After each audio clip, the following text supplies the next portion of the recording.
Hello and welcome to the debate. I'm your host Sana Makbool with you at PTV World. In today's show, we will be taking a look at some very important stories close to home, and then of course what is going on in the international arena as well. The first segment is going to be focusing on the current financial and economic situation, which of course is a very important issue that the country has been dealing with for quite some time, and particularly of course the IMF bailout program, which holds extreme importance in the current circumstances, which we of course keep on hearing that is coming soon. Unfortunately, as of now, we don't have a staff level agreement, but the Finance Minister Sakdar has spoken to the media and reiterated that the staff level agreement is coming very soon. It's just a matter of a few days that we are going to be hearing the good news.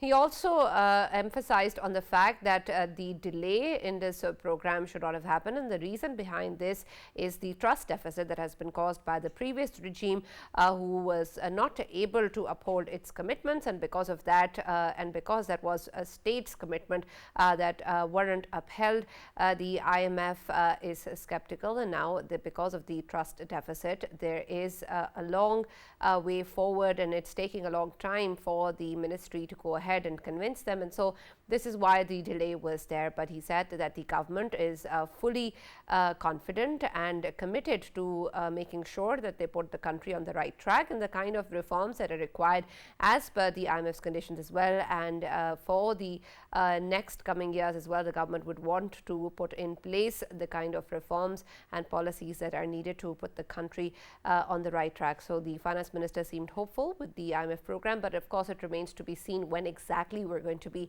hearing this moving forward, since of course the current situation points towards a dire need of cash inflow within the country. The foreign exchange reserves have been at an all-time low for quite some time now, with a lot of people talking about default, again something that has been reiterated time and again by the finance ministry and the top leadership. That is not something that is going to happen. We are also of course awaiting other commitments coming in through bilateral engagements, but everything seems to be depending upon the IMF program, and so the future of our economic crisis remains stuck with the IMF as of now. So we're going to take a closer look at what this means in the coming days, and then of course in the overall way forward with regards to economic change as well. Our next segment is going to take a look at what is going on internationally, and especially in our neighborhood, with President Xi Jinping going ahead with a third term in office. And this, of course, is a very important development, particularly to how the internal politics of China are going to continue and the impact that that is going to have on its relationship with other countries, including Pakistan. The Prime Minister Shehbaz Sharif have, of course, felicitated President Xi Jinping on his third term and has talked about how under his leadership the relationship between China and Pakistan is continuing to strengthen. But we're going to take a closer look at the challenges ahead for President Xi Jinping and what this means in terms of the cultural and political context that is now being inherited and moving forward by taking this stance. And then of course with the Communist Party within China also putting forward an emphasized approach towards the individual and cult personality that was associated with Mao Zedong in the past, and perhaps now is being linked with Mr. Xi Jinping as well.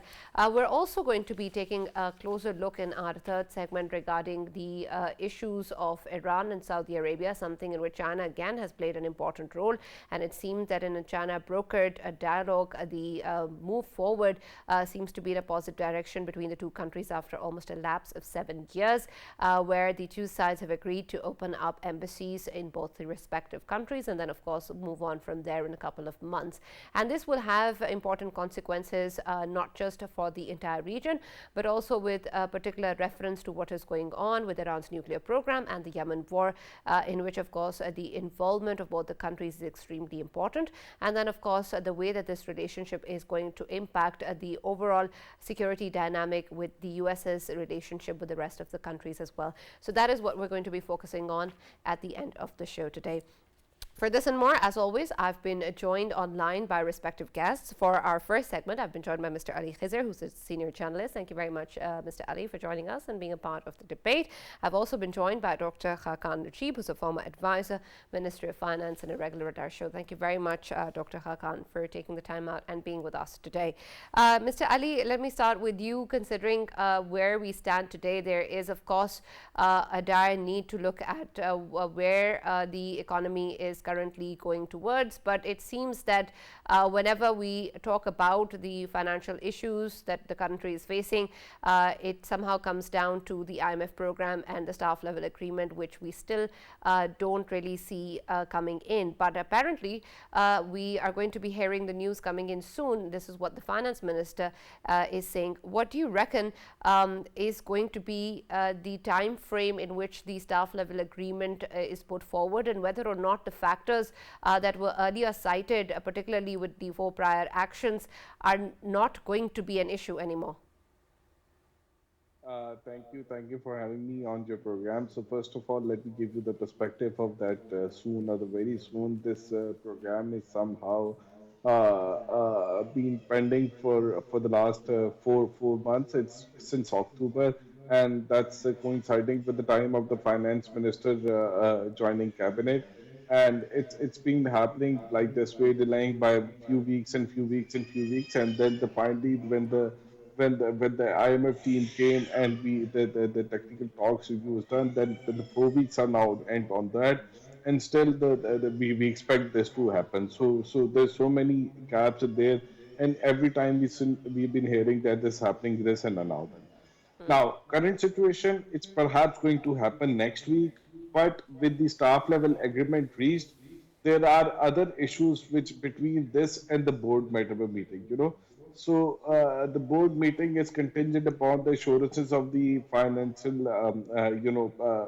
support we are expecting from the friends and all that, and then a few steps they've been taken in between. So financial insurance is a critical step over there. Just let me remind you of that. Sri Lanka reached SLA in September 22 and yet to have the board meeting. So things can happen anyway this time, but I expect the board meeting to happen in the month or two, in somewhere in the May, and until the time we float like this. But the point is that we get this SLA, we get this board level meeting, we'll pass the June, then what next? Yeah.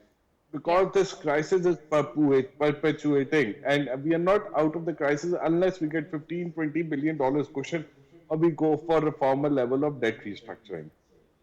Right, absolutely. And I'll come to that as well with regards to what needs to be done irrespective of this agreement. But clarify something for me when we talk about the staff level agreement, and even if the board meeting hasn't happened yet, what sort of value will that hold, especially in terms of our bilateral engagements? We will be getting at least the first tranche coming in of 1.1 billion, if that's correct. No, once the first tranche is going to the ninth review tranche of 1.1 billion is going to be contingent upon the board meeting. SLA Right. is something a step towards that you're going to the board meeting, but there are preconditions between. And in between, you need to have the financial resources from the other countries. You need to understand that the forex reserves of Pakistan it's at 4 billion, and we have much higher repayment coming up. So that sustainability is a serious question. We need to shore up the reserves, and for that we need to have some kind of funds coming in Pakistan. Without Okay. that, IMF won't happen, and you're going to get into a debt restructuring or a forceful default. So there are risks about it, but SLA is the first step which is required to be done, and for once that is done, then the financial resources part would start. So, with regards to the staff level agreement, do you think that it's not going to also pave the way for other bilateral engagements to come in? We cannot have any assurance of money coming in from China, for example, if we get the staff level agreement? That's what I'm saying. That's what we are depending upon. That once we have the staff level agreement, the money start coming up from different countries. So China behaves in its own way. It's already re-rolling some of the debt. As you said, the reserves have moved from 3 billion to about 4.3 billion, as about 500 million and 700 million two tranches from the rollover of the China came. But we are more dependent upon the Saudi Arabia, where we need a financing of 6 to 8 billion dollars, and which we are depending upon Saudi Arabia and other GCC countries to come up. And they are certainly looking at SLA before they commit. Okay. There's also, of course, the concern what the finance minister spoke about in terms of the trust deficit, and we saw in the past that a lot of the actions and especially the delays were being cited as unusual measures taken by the IMF. Do you think that this is something that can be put in terms of what has happened with the previous regime, or do you think that this is something that perhaps may be the cause of other factors with the way that the IMF has been interacting with Pakistan? Well, this finance minister is, putting it on the previous finance minister. Previous finance minister is putting on the previous regime. Previous regime is putting on that previous guy and all that, and then the future guys will put on that way. So that's a mumble jumble.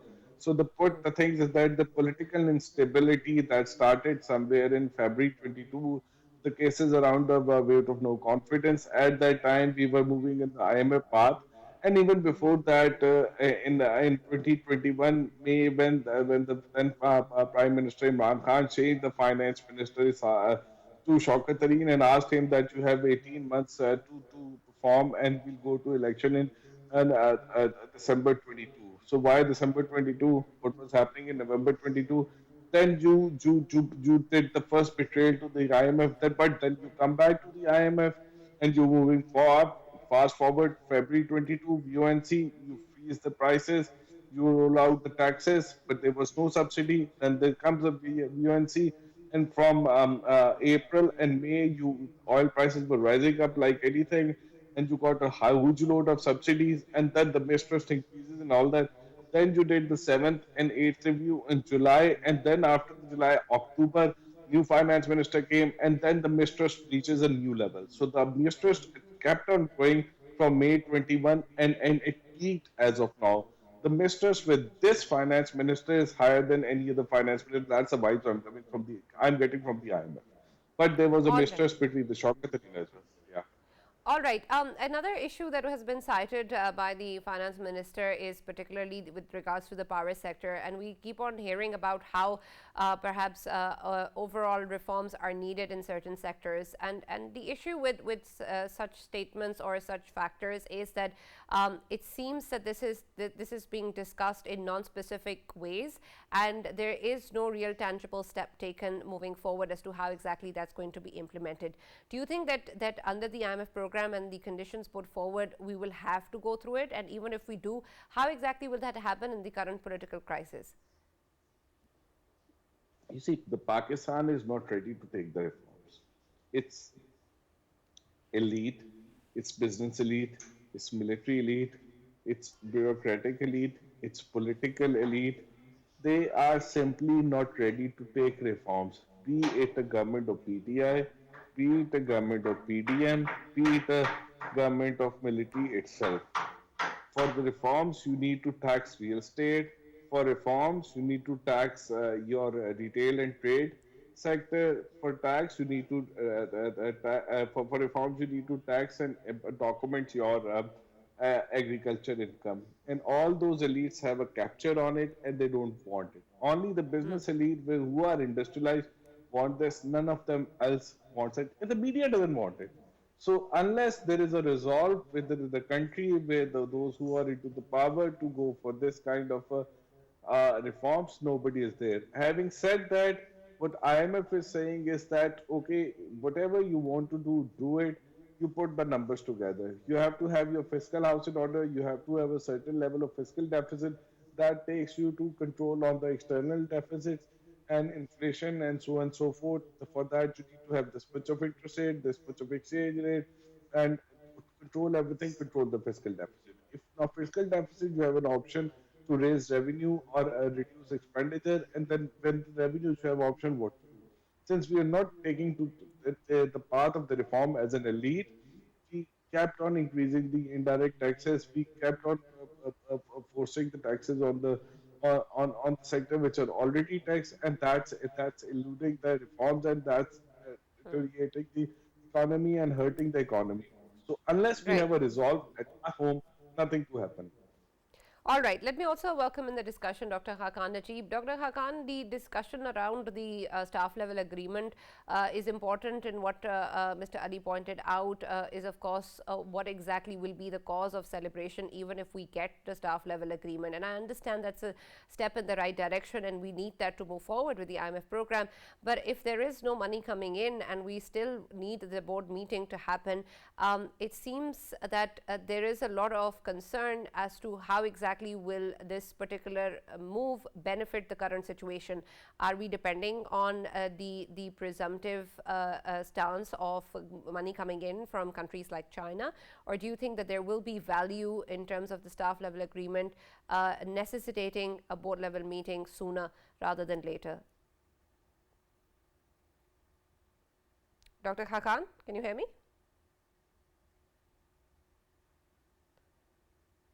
We'll come back and reconnect with Dr. Hakan. But Mr. Ali, continuing the conversation with reference to what is needed at the moment, I understand that what you pointed out is important in terms of the resolve that is needed. But again, that seems to be something that really isn't there, or perhaps we haven't really seen any move towards that direction. So, irrespective of the shoulds of the situation, what really should be happening.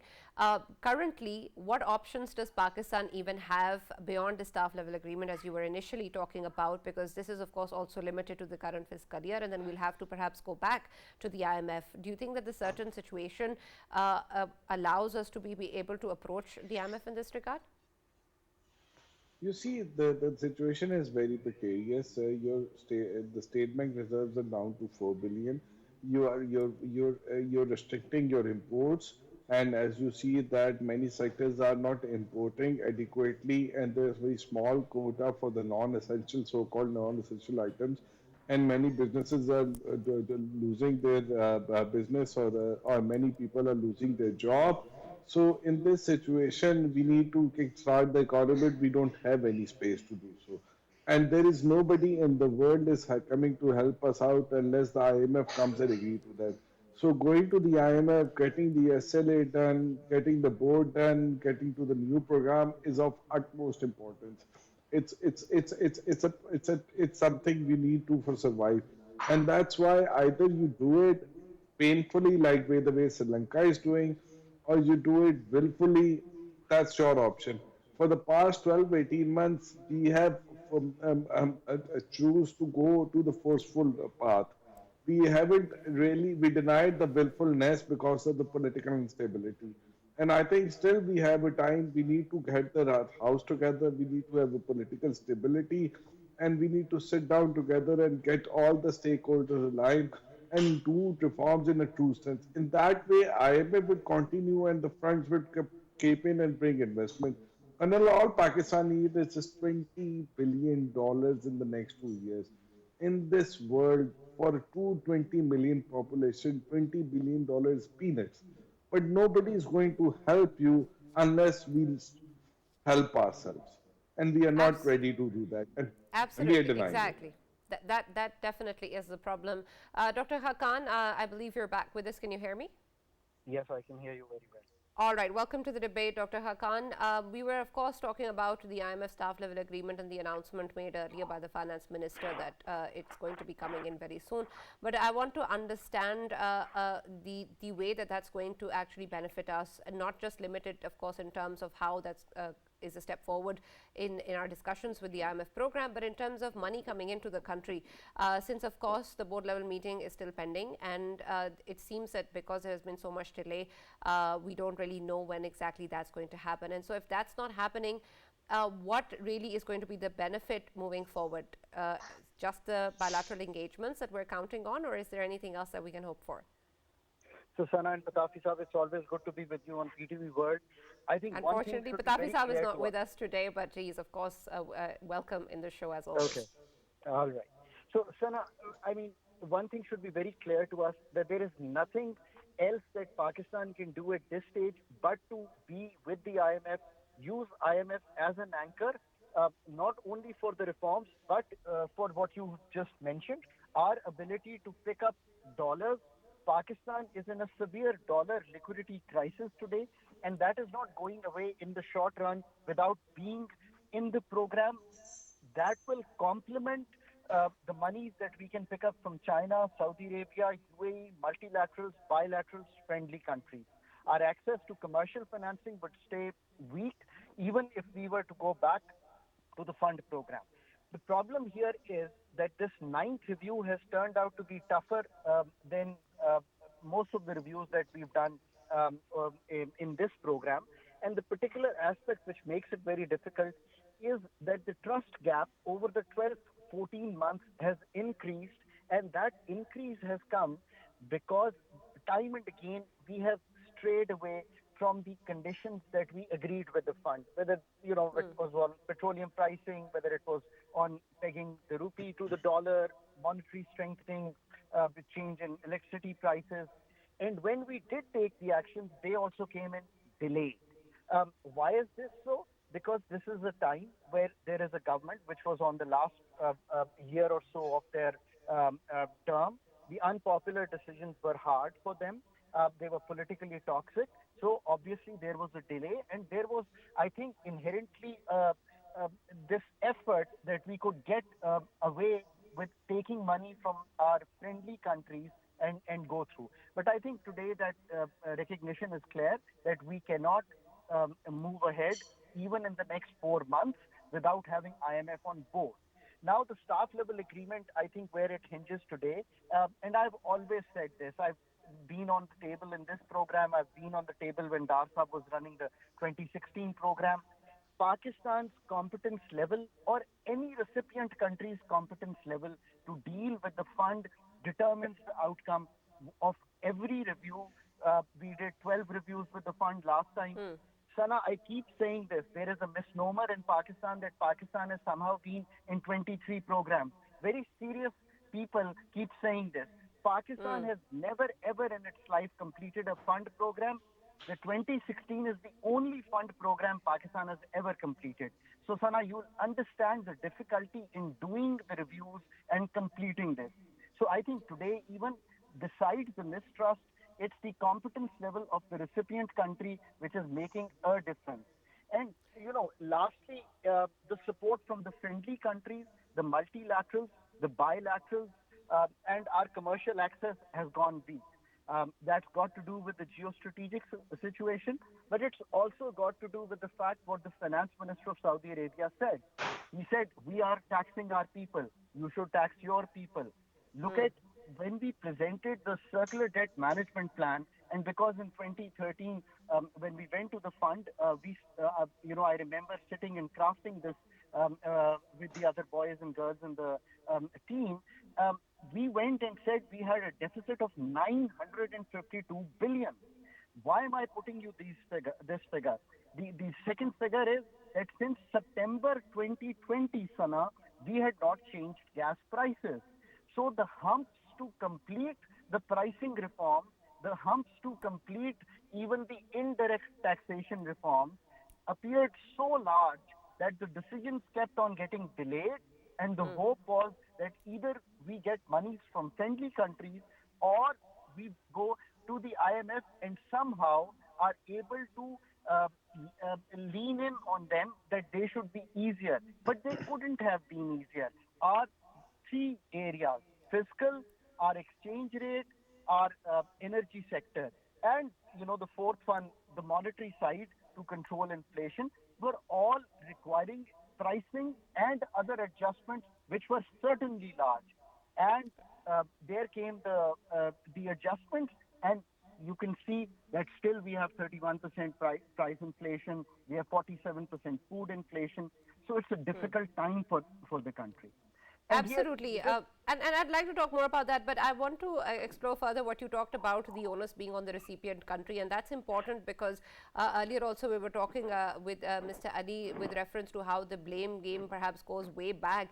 And the fact of the matter is that if this is a state level commitment, which was something reiterated by the finance minister as well, the credibility of Pakistan and upholding that lies on the current political setup as well, whoever is in power.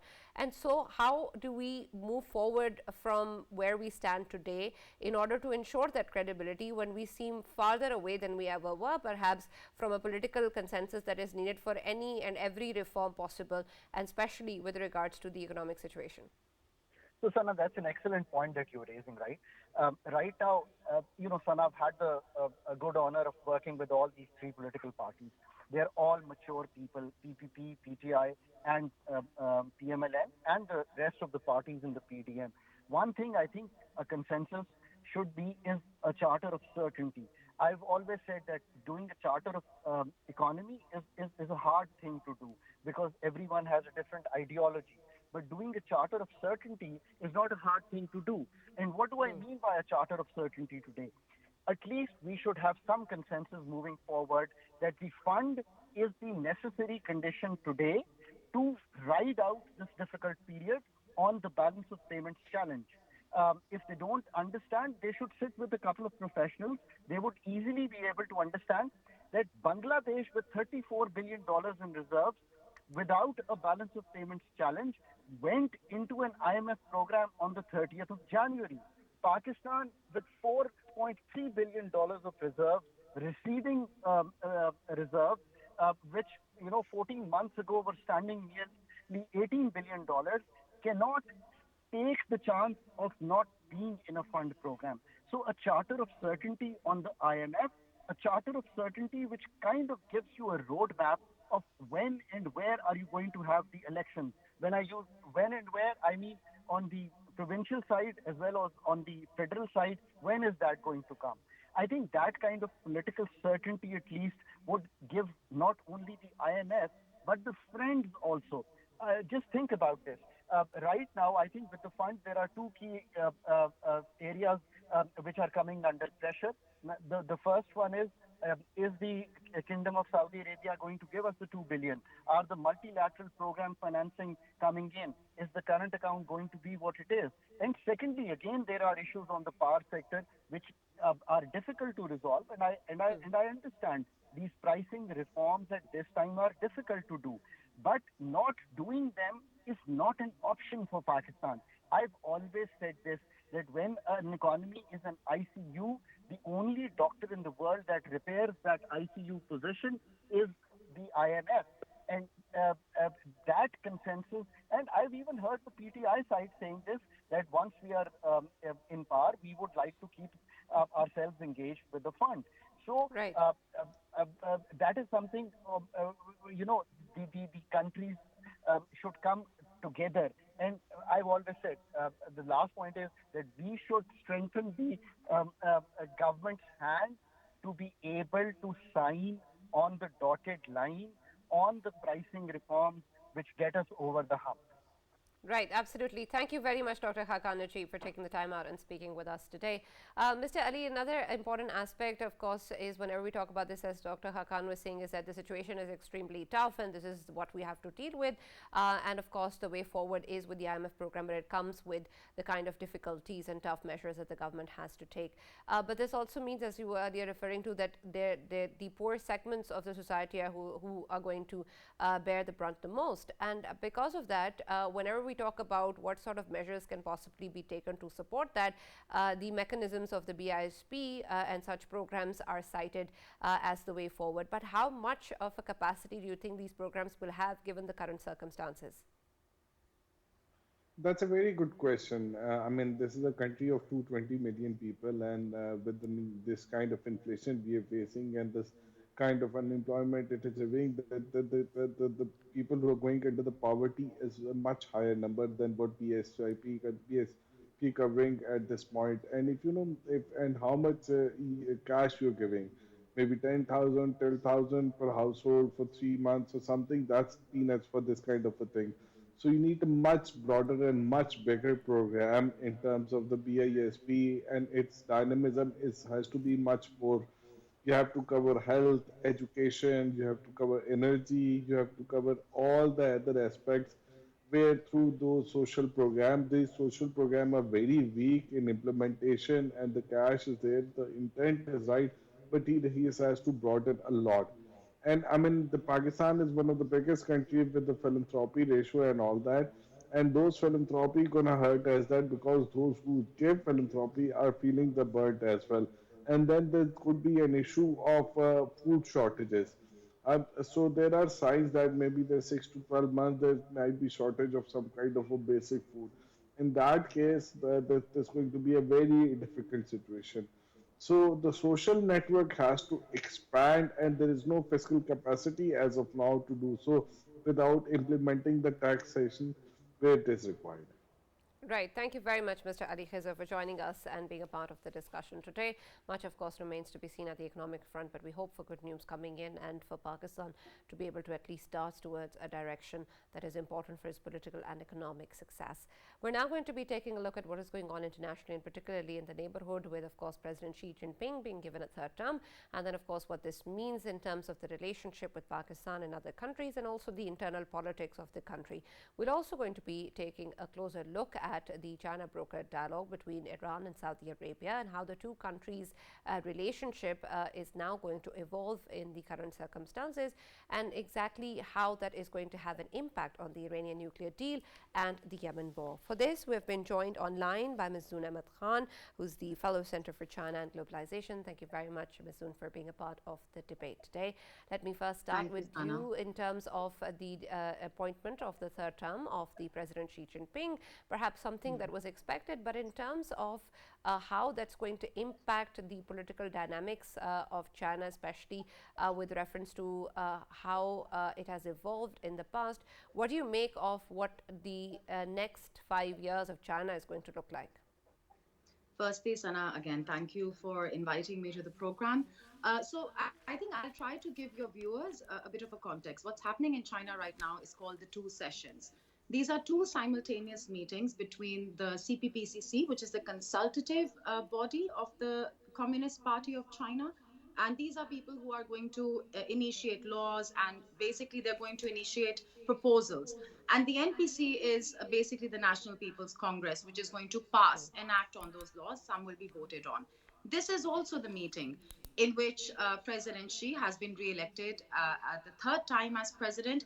And this is the meeting when we see that the new Prime Minister, Li Qiang, he will be probably announced tomorrow, and already the new foreign minister who has given his press briefing, an international press briefing, a yearly one at this event, who is Chingang. So now coming to the significance of President Xi's re-election. Of course, in the 20th Congress, 20th Party Congress, which took place in October, this is the one that determined the 5 year vision for the party, for the country. And in that, of course, economic development, economic growth, and what they refer to as high quality development, high quality initiatives. This is something that was a priority considering the COVID experience and how we need to recover from that. The two sessions, essentially, what they do are, of course, they solidify the decision that was pretty much made in the 20th Party Congress for President Xi's re-election. But what they're also doing is looking at very specific niche aspects of what the Chinese society needs in terms of the economy, in terms of people's aspirations, in terms of even like their one of their main missions is rural revitalization, continuing the poverty alleviation, also very hard economic goals. For instance, 5% GDP growth rate as opposed to the much lower we saw in 2022. And in terms of what it means for the next 5 years, we already saw the priority of the party in the party congress of the country, which is, as I mentioned, continuation of the high quality development between China and the world. Here, developing countries are a major focus. And of course, there is an important element where China is focusing on what they call dual circulation, which is to ensure that the domestic circulation, domestic consumption is complementing the domestic growth so as to keep China protected from external shocks. As a result of which, we also saw that China had one of the lowest inflation rates in the world and the lowest among the G20 countries. So, this is a basic nutshell, but a lot to unpack. So, I'm looking forward to your next question. Absolutely. There's also the concern when we talk about the challenges that Xi Jinping will have to face internationally as well, particularly the dynamics Yes. with the US, and then of course how it's going to take forward in a world where these dynamics are going to influence not just in the region, but of course in the overall international arena as well. But do you think that there is going to be any certain shift in terms of how Mr. Xi Jinping would want to move forward, particularly with the US? He has given statements in this regard, but do you think that there will be any significant move in that direction? Well, what I see, two things I like to point out. Number one, the first time that President Xi actually took the name, like pointed out United States as a country that is posing a threat or is confronting China, the first time was during this year's two sessions. I'm talking about the last, just a few days ago. This is also unprecedented in a way. Usually you wouldn't see that. I mean, there were many bilateral meetings between officials on both sides where at times more than usual, blunt exchanges were made. But on that level, I think in terms of change, what we see, the second thing we need to notice is Qingang's press conference, which happened on the 7th. And in that, what we saw was, first of all, there was a great emphasis on the global south. There was a great emphasis on China's policy of no alliances. And there was another emphasis on the fact that what Qinggang pointed out was that what the United States is trying is to confront China repeatedly. And at this point, I mean, some of the observers notice that Qinggang is quite bold. What he is literally saying is that China has the ability to respond. However, that said, I think what I see as China's overall posture is that a consistent policy of reaching out to developing countries and keeping China's initiatives, be it the Global Development Initiative, be it the Belt and Road Initiative, which still has various manifestations, be it also the Global Security Initiative. Keep that open to any country that wants to join.